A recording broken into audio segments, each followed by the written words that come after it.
So many thanks for being here with us. For those who are not familiar with Masa, you want to tell them what Masa is? Sure, thank you, Yoav. So Masa is an organization founded over 20 years ago by the Jewish Agency for Israel and the Prime Minister's Office in Israel to bring young Jews from around the world to meaningful, long-term experiences in Israel. Over the past 21 years, we've brought over 200,000 participants and to a variety of different programs. And as you saw just now in the movie, many of them are really, really shaping the future of the Jewish people. Let's speak about numbers. How many? And up until now, this year, the future? So the past 2 years have been difficult years. We'll get into that in a second. Up to now, about 220,000 alumni from around the world, from 60 different countries. This year, as of today, we're standing on roughly 5,500 participants in Israel as we speak. And I believe we'll reach the 9,000 mark this year. Yesterday, we had a chance of speaking a little bit, and you gave me the unbelievable figure of how many of them stay in Israel, decide to take Masa as a platform to stay in Israel, make Aliyah. That's true. That is amazing. 30% of Masa alumni make Aliyah, but I don't think that's the most important stat. Masa's goal is not for people to make Aliyah. Masa's goal is for our alumni to get involved with Israel and Jewish communities. And one of the stats that I actually like more is out of our North American alumni, 1 in 5 works for a Jewish organization. 1 in 5 of the people coming back to America work in a Jewish organization. To me, that stat is no less important than the 30% who decide to make Aliyah. So let's speak about that, and let's speak about the Changemakers list. What is it, and what's its goal? So the Changemakers list is really just a touch of what really the impact is on the impact Masa has on its participants. We decided to showcase 10 out of the 220,000 alumni that we have, but we could have easily chosen 100 or 2,000 of them because there are so many of them who are really making a difference. The people that we chose this year are people who've really already made an amazing impact, especially after October 7th, but not only. We have people there who become the youngest politician in Brazil today is one of our Masa alumni. You're going to meet later today. You'll have 2 of them on a panel who will be speaking about what they're doing. And it's lawyers, and it's comedians, and it's influencers, and it's just the variety of people is really unbelievable. You meet quite a few young people, Jewish young people. If you had to define them, what do they do? What are they interested in? How connected they are to Israel, to Zionism, to Judaism? I mean, we have so many questions vis-a-vis the X generation, the Y generation, the young generation. Tell us about them. So I think like many of our generation, we were very concerned about what's going to be happening with the next generation. What the next generation of Jews is going to be looking like. People are talking about them about, the TikTok generation, people who are not so involved. And to be honest, October 7th did create a lot of polarization within the Jewish community. We saw people, drifting away from Israel. But I actually want to connect to two of the panelists that we had just earlier.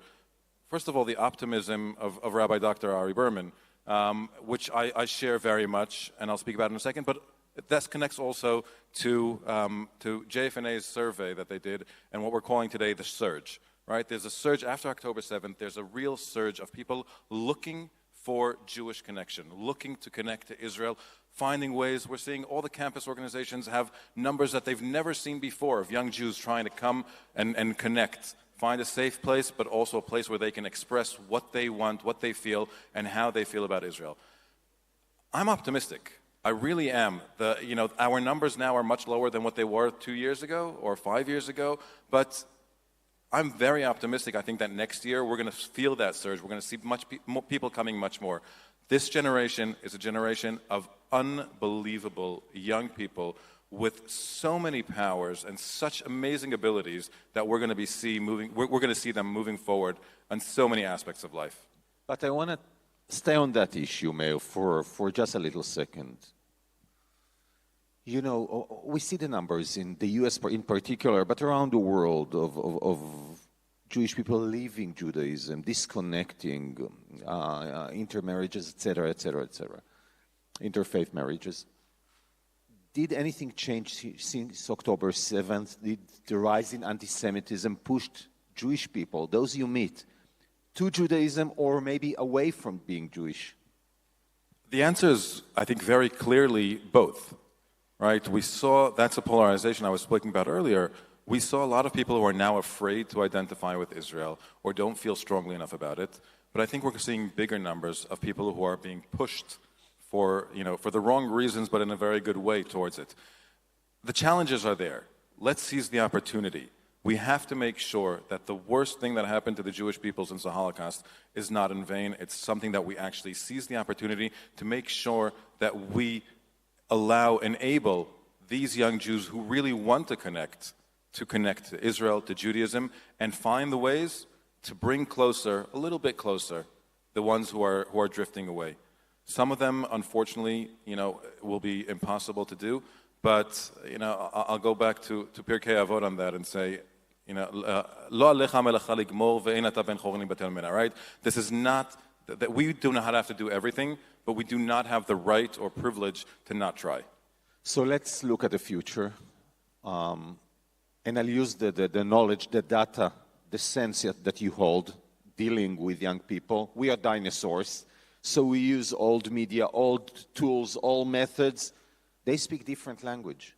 How do we win the current war? Because there is a war out there, being Jewish. We win that war by making sure we bring people who are part of that generation. We bring people who know what they're doing. There's no way that I can really connect to the young Jews. I mean, I can try, and I'm a good-looking guy. It's all good. We're fine. But at the end of the day, we need the people who know how to use the power of social media, like Mr. Lauder said. We need the people who know how to connect to these people. Most of my staff is younger than I am, and I'm not that old.